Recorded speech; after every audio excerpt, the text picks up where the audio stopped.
Toca Livros e Universo dos Livros apresentam A Extraordinária História da China, de Sérgio Pereira Couto. Narrado por Léo Raoni. Introdução. Poucos são os países modernos que podem se dar ao luxo de possuir uma história milenar que convive de maneira pacífica com o moderno e o presente.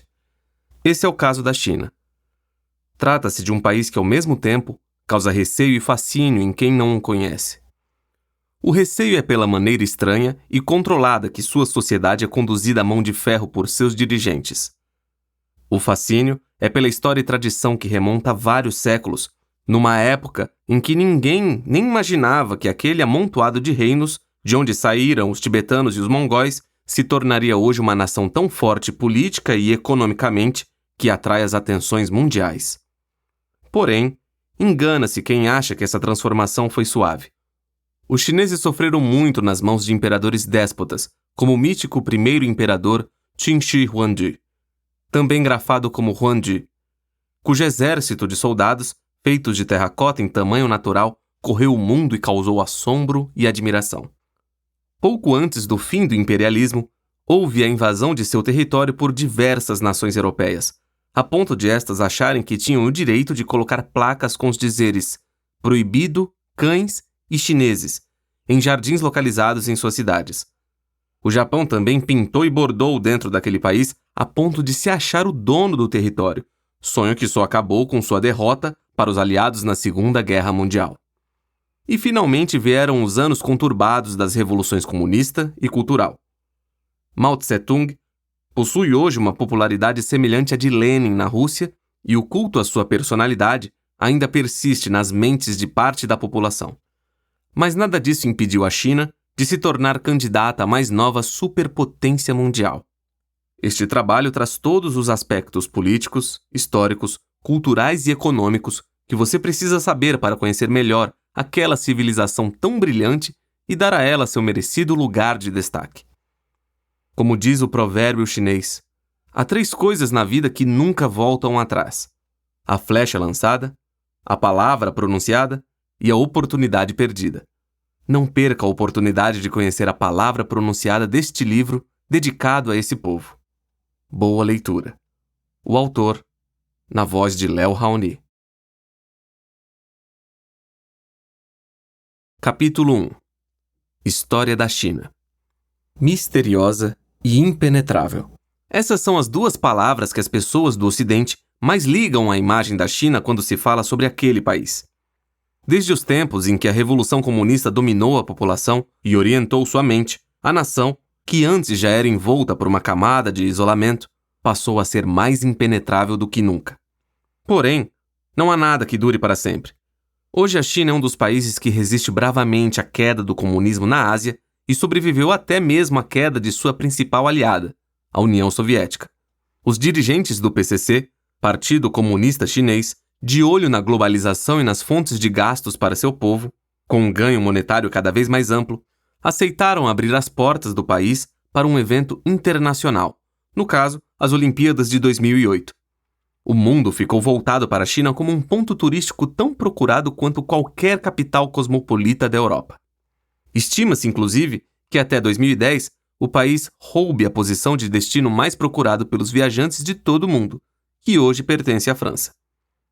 Pouco ou quase nada é divulgado nos países do Ocidente sobre a China, talvez um reflexo ainda tardio dos tempos em que se acreditava que o comunismo era coisa do diabo. Hoje os comunistas não assustam tanto assim, e até mesmo trocam ideias de governo com outros países. Mesmo assim, não se sabe muito sobre a história do país dos Filhos do Dragão. Somente alguns destaques, como a importância da Grande Muralha da China, que hoje faz parte da lista das 7 maravilhas do mundo moderno, e da admiração que o fabuloso exército de terracota do primeiro imperador desperta nas pessoas do mundo todo. Também conhecemos muitos dos mitos e lendas que são contados até hoje, embora religiões como o budismo e o islamismo predominem e contrastem com as lendas politeístas de tempos imemoriais, que conheceremos ainda neste trabalho.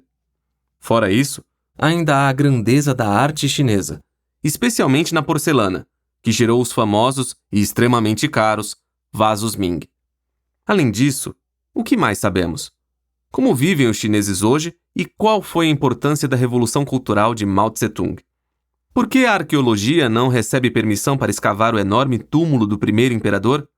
O que precisamos saber caso alguém decida viver ou estudar num país que, segundo diversas projeções estatísticas e econômicas, possui todas as condições necessárias para se tornar uma potência tão atrativa para o Ocidente quanto qualquer outro da América do Norte ou da Europa? Todos esses detalhes e muito mais serão vistos ao longo deste trabalho. Ainda há pontos que impedem um estouro de demanda pela China, principalmente a barreira linguística. Mas a importância do país é tanta que já se sabe que grandes empresas nacionais como o Banco do Brasil, a Companhia Vale do Rio Doce, o Banco Itaú e a BMF, Bolsa de Mercadorias e Futuros, já se estabeleceram por lá. Por isso, é importante conhecermos bem esse território antes de pensar em explorá-lo. E nada melhor para começar do que vermos um pouco a história da China. O país, que hoje possui o nome oficial de República Popular da China, situa-se na parte leste da Ásia. Cerca de 2/3 de seu território são constituídos por cadeias de montanhas, ou terras semidesérticas, em contraste com sua parte oriental, que é formada por planícies e deltas muito férteis. Há ilhas, sendo que a maior delas é Hainan, na costa meridional. Os rios principais são o Amarelo, Huanghe, no original berço da civilização chinesa, com 5.464 quilômetros, e uma bacia de 752 mil quilômetros quadrados. O Amur, o 8º maior rio do mundo, que forma uma parte da fronteira entre a Rússia e a China e no final do percurso entra inteiramente em território russo, e o Yu, também conhecido como Rio Xian, localizado no sul do país. A área do território chinês é de 9.596.961 quilômetros quadrados, e sua população é superior a 1.300 bilhões de habitantes. Uma marca de fato impressionante e que já gerou várias lendas científicas, como a de que se todos os chineses pulassem ao mesmo tempo poderia deslocar o eixo terrestre. Sua capital é a cidade de Pequim, conhecida mundialmente como Beijing e em chinês como Pinyin, que significa capital do norte. A cidade foi a maior do mundo durante séculos e possui hoje cerca de 10.300.000 habitantes. É famosa pela Cidade Proibida, nome dado ao palácio dos antigos imperadores chineses desde o século XV. Também foi capital do Império Chinês entre os anos de 1421 e 1911. Há outras cidades importantes na China. A mais conhecida é Xangai, situada no litoral do Oceano Pacífico e é hoje a maior cidade da República Popular da China, um município que é um dos 4 que possui estatuto de província, com cerca de 17.110.000 habitantes, 6.340 quilômetros quadrados e densidade de 2.700 pessoas por quilômetro quadrado. Além dela, também são bem procuradas Tianjin, Luta, Shenyang, Cantão, Wuhan, Harbin e Sain.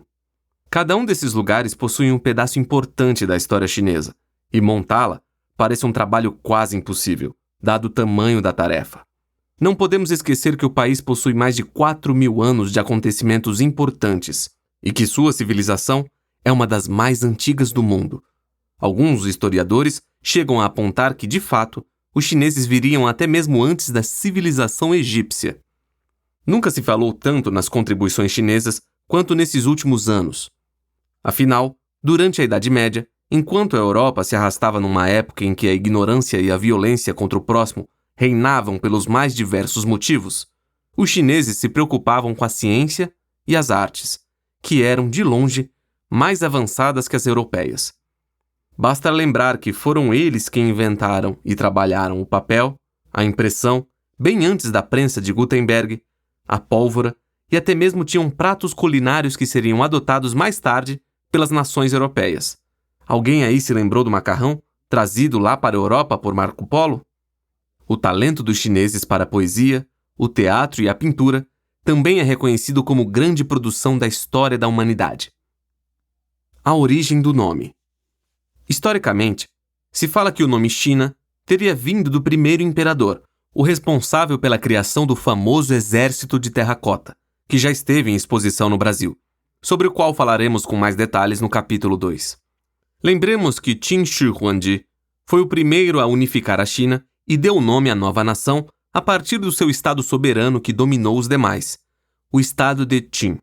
Assim, temos a palavra portuguesa China, que deriva diretamente de Qin, que se pronuncia Qin, com a letra Q pronunciada como um TCH. Para estudiosos, entretanto, há uma outra análise do nome, baseada na pronúncia e na grafia. China escreve-se como Zhongguo no sistema Hanyu Pinyin, um método usado para transcrever no alfabeto latino o mandarim, nome oficial da língua chinesa, e Zhongguo no sistema Wade-Giles, sistema de romanização em termos de notação fonética e transliteração para a língua chinesa baseado no mandarim. Os linguistas afirmam que o termo Zhongguo pode ser traduzido como país do meio. Uma terceira probabilidade é que o termo China se origine da palavra chinesa para chá. É igual ao termo em português, que por sua vez possui origem etimológica no próprio mandarim. Outra possível origem seria a palavra chinesa para seda. Para piorar um pouco a confusão, China, em português e em inglês, também é usada como definição de porcelana. Seja qual for a verdadeira origem da palavra, parece que, segundo essa tendência, teria em comum uma associação com um produto típico do país. O que se sabe ao certo é que o termo China é de origem europeia e que não possui similar em qualquer uma das línguas do ramo sino-tibetano originárias daquele país.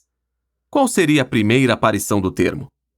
Infelizmente não há nenhuma referência histórica a esse respeito, que provavelmente se perdeu desde a época em que os povos daquela região, que atravessavam a chamada Rota da Seda, o iam utilizando para definir aquele país. O clima de lenda que ronda os registros daquele tempo, incluindo os que falam sobre o mítico primeiro imperador, causaram uma incerteza sobre a real origem do termo. Sobre a Rota da Seda, diz um texto publicado pelo Consulado da China. A Rota da Seda foi um importante elo entre o Oriente e o Ocidente. Ela partia de Chang'an, capital da dinastia Han do Oeste, e chegava a Roma. Ela foi inaugurada por Zhang Jiang. Porém, segundo novas versões, a Rota da Seda era formada por duas estradas, sul e norte. A sul partia de Dunhuang, atravessando a cordilheira Kunlun, o Xinjiang, o Afeganistão, Irã e a Península Árabe, chegando a Roma. A norte partia também de Dunhuang, atravessando a cordilheira Tian e passando pela Ásia Central e confluindo com a sul. A estrada sudeste também foi importante. Ela partia da província de Yunnan, atravessando a Birmânia, Índia e chegando ao Irã. Em 1986, foram descobertos sinais de culturas ocidentais, tais como da Grécia e da Ásia Ocidental. Além disso, ainda foi qualificada uma outra via marítima que partia de Guangzhou, atravessando Malaca, Sião, Índia e África Oriental. Os registros históricos ainda comprovam que a via marítima foi formada na dinastia Song. A Rota da Seda Marítima foi considerada como um instrumento de diálogo entre o Oriente e o Ocidente, pois interligou a cultura chinesa e as demais civilizações do mundo. Os registros históricos também mostram que Marco Polo chegou à China por via marítima, assim como usou do mesmo expediente para retornar a Veneza. Documentos antigos. Documentos que datam do século XVI a.C. em diante registraram os primórdios daquela civilização. Para os estudiosos das principais universidades chinesas, sua civilização surgiu como um amontoado de cidades-estados no Vale do Rio Amarelo. A primeira unificação da China ocorreu por volta de 221 a.C., período em que se tornou um grande império. As dinastias que passaram a governar aquele país, bem no estilo das egípcias, desenvolveram sistemas de controle burocrático, que permitiram ao imperador administrar o vasto território que compunha a nação. Curiosamente, a fundação da civilização chinesa foi marcada principalmente pela imposição à força de um sistema de escrita comum pela dinastia Qin, a mesma do primeiro imperador, e pelo desenvolvimento de uma ideologia estatal baseada no confucionismo. Conheça mais sobre este misto de filosofia e religião no capítulo 3. Essa unidade política, entretanto, teve seus altos e baixos, já que apenas 4 anos após a morte do primeiro imperador, houve um golpe de estado que derrubou a dinastia Qin e instaurou o poder nas mãos dos Han. Também houve a conquista de seu território por potências externas, algumas das quais terminaram por ser absorvidas pelos chineses. Ondas sucessivas de imigrantes levaram influências externas que se fundiram às já existentes e originaram a atual cultura chinesa. Não há muito o que falar sobre a pré-história chinesa. No início, a China foi habitada pela espécie conhecida como Homo erectus, que teria vivido no período do Pleistoceno, entre 1.806.000 e 11.500 anos atrás, cujo espécime mais famoso é o chamado Homem de Pequim, chamado cientificamente de Homo erectus pequinensis, que foi descoberto em 1923. Entre os indícios encontrados nos diversos pontos de escavação, estão alguns que indicam a existência de atividade agrícola datados de cerca de 6.000 a.C. e associados à cultura Peilian, nome dado por arqueólogos para um grupo de comunidades do Neolítico encontrado nas margens do rio Iluo, na província de Henan, que teria vivido entre 7.000 e 5.000 a.C. A prática da agricultura causou o aumento da população e da habilidade de estocar e redistribuir colheitas, além de fazer com que artesãos e administradores continuassem se especializando. No final do Neolítico, o Vale do Rio Amarelo começou a mudar no sentido de se tornar um centro cultural, já que foi lá que surgiram os primeiros vilarejos.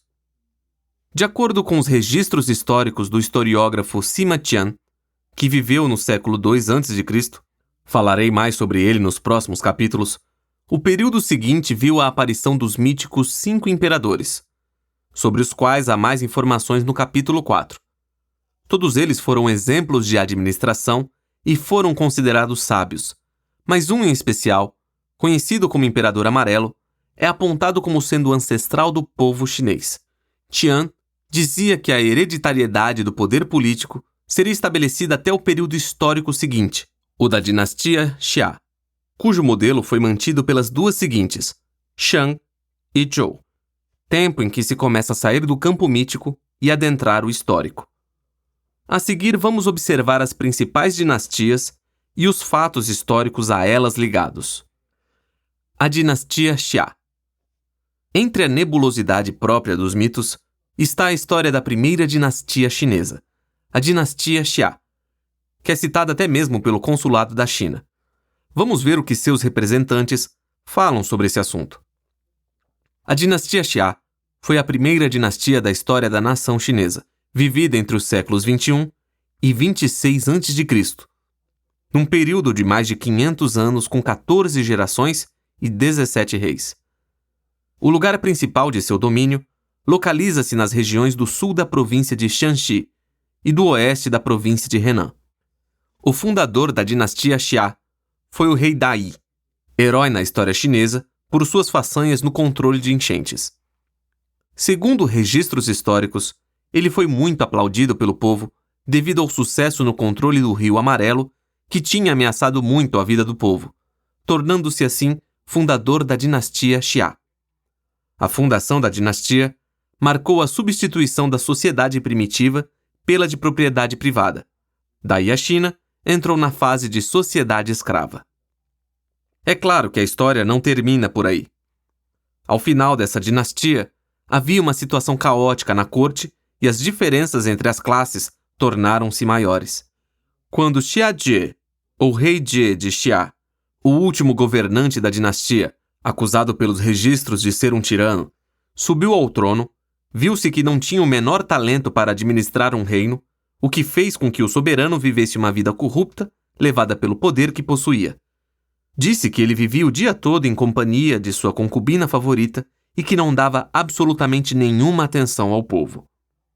Chegou a matar os ministros que reclamavam da situação e que apresentavam alternativas. Não é de se espantar que eles terminaram por se rebelarem, um após o outro, até que o primeiro reino, que estava sob domínio do governante, o de Shang, levantou-se contra e venceu o exército de Xia. Jie fugiu e morreu na terra de Nanchao, o que pôs fim à dinastia. Historicamente, pouco se pode provar sobre a existência dessa dinastia, que continua a ser uma polêmica entre os acadêmicos. A obra já citada, Registros Históricos, inclui uma linha cronológica que é seguida pela maioria dos pesquisadores, embora os arqueólogos chineses vivam com a esperança de ainda encontrar algum sinal ou vestígio que confirme a existência dessas dinastias. Uma tentativa disso aconteceu em 1959, quando começaram a procurar as ruínas de Xia. Sobre os resultados, conta o consulado. Até agora, muitos historiadores acham que a cultura de Erlitou, na província de Henan, onde foram encontradas ruínas, provavelmente seriam da dinastia Xia. Segundo cálculos, os sinais da cultura dessa região datam-se em 1900 a.C., período da dinastia Xia, mas ainda não foram encontradas provas que comprovem isto realmente. Em Erlitou, foram encontrados instrumentos e ferramentas de pedra, ossos e conchas, objetos bastante utilizados pelo povo chinês para lavrar e desenvolver a produção agrícola. Mesmo sem encontrar nada de bronze do Xia, havia alguns instrumentos daquele metal juntamente com objetos de jade, o que representaria um progresso da indústria artesanal. Dinastia Shang. Embora os Xia sejam a primeira dinastia da história da China, os que tiveram sua existência confirmada por documentos foram da dinastia seguinte, a Shang. Ela foi fundada no século XVI a.C. e terminou no XII. Nos primeiros anos de reinado, a capital foi transferida várias vezes e ficou na região de Ying, próxima à província atual de Henan. Objetos encontrados em escavações nesse sítio arqueológico demonstram que logo no início dessa dinastia, a China já se encontrava num alto nível de produção de objetos. Vamos abrir aqui um parênteses e avançar um pouco no tempo. No começo do século XX, alguns camponeses da aldeia de Anyang, localizada naquela mesma região, venderam peças de cascas de tartaruga e ossos de animais achados casualmente como remédio. Um exame detalhado, feito por especialistas, acusou a existência de escrita naquelas peças, o que gerou uma necessidade de localizar os demais objetos que restaram. Lembramos que muitos sítios arqueológicos na China possuem obstruções legais e que sabemos serem a maioria das descobertas arqueológicas naquele país um mero fruto do acaso. Quando os historiadores conseguiram identificar a escrita, viram que era da época da dinastia Shang, e isso levou à descoberta e escavação das ruínas da antiga capital dessa dinastia, a aldeia de Xiaotun. Desde 1928 até hoje, foram encontradas várias inscrições em objetos de ossos, bronze e outras preciosidades. Nessa dinastia, o imperador era considerado como muito supersticioso e fazia sempre previsões com objetos feitos com casca de tartaruga.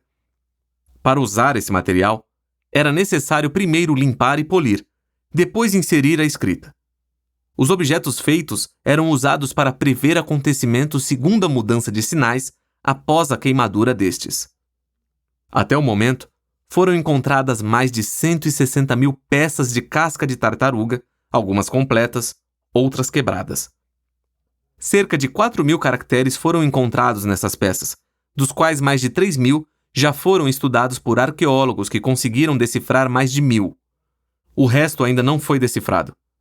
A quantidade de informação resgatada é o suficiente para conhecer detalhes políticos, econômicos e culturais desse período. O consulado conclui sobre a dinastia. Os estudos sobre objetos desenterrados comprovam que durante a dinastia Shang já se formou o Estado, e a propriedade privada já era estruturada. Podemos concluir que a partir da dinastia Shang, a história da China antiga já entrou na sua época de civilização. Dinastia Zhou e os estados combatentes. Falemos agora sobre a terceira dinastia da antiguidade chinesa, a Zhou, que também é chamada de Shou, Shou, Zhou ou Shu. Foi fundada em 1027 a.C. e terminou em 256 a.C., quando foi derrubada pela dinastia Qin, que é considerada a primeira dinastia feudal da China e sobre a qual falaremos mais no capítulo seguinte.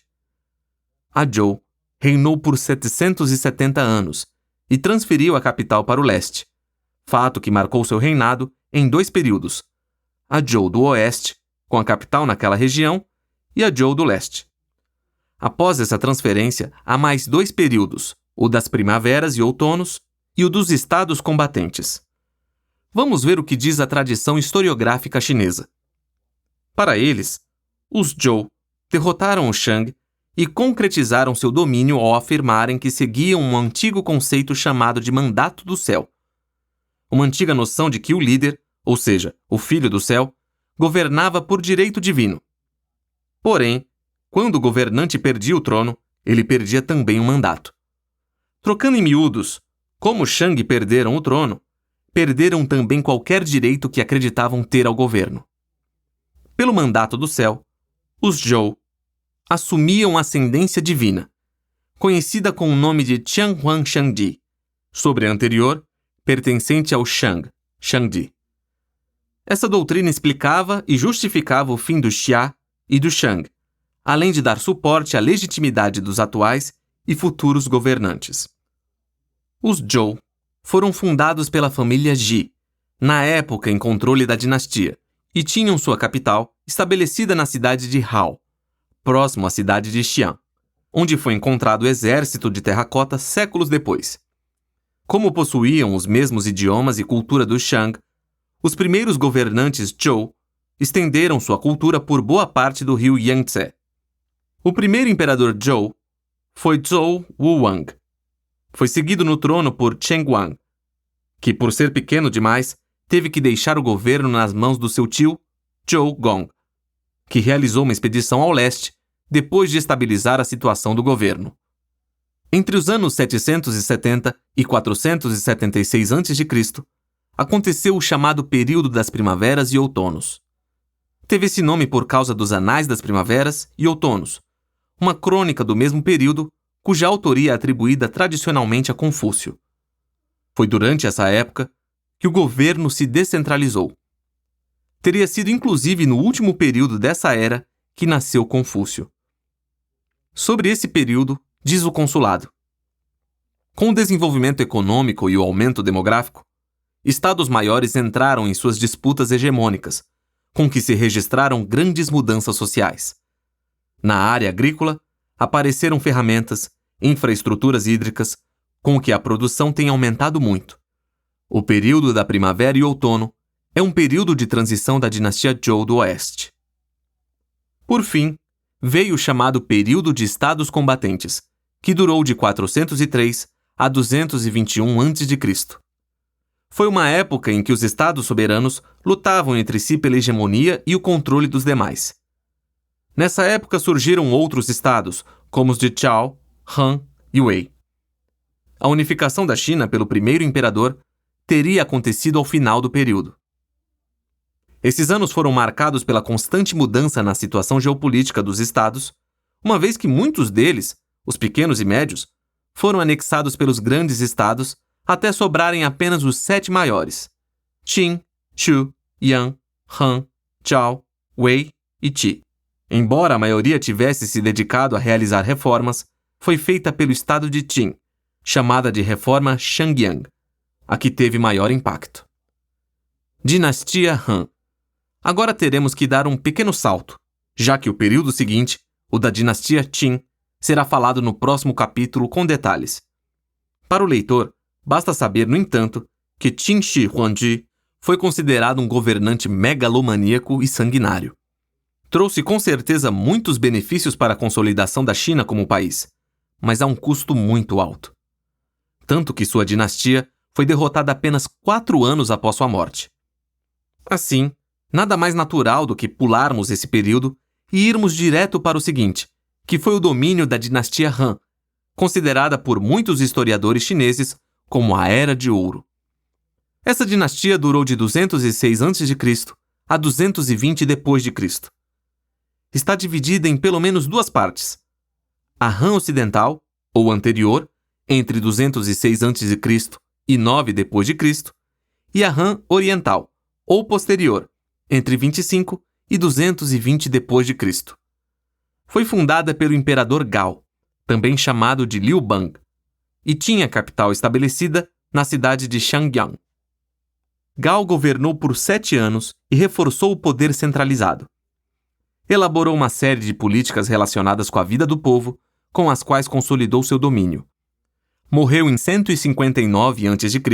e foi substituído pelo imperador Hui, apesar de o poder ser exercido na prática pela imperatriz Lu Ji, de 16 anos na época, uma das poucas governadoras imperiais da história chinesa.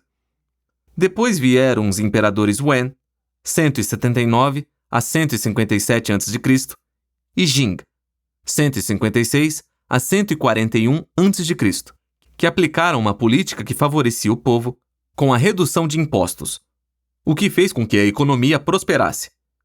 Jingdi foi considerado como um dos melhores governantes de toda a história da China, a ponto de ser comparado com uma espécie de sopro revitalizador, no período que se seguiu ao primeiro imperador, que ele mesmo classificou como tirano e déspota.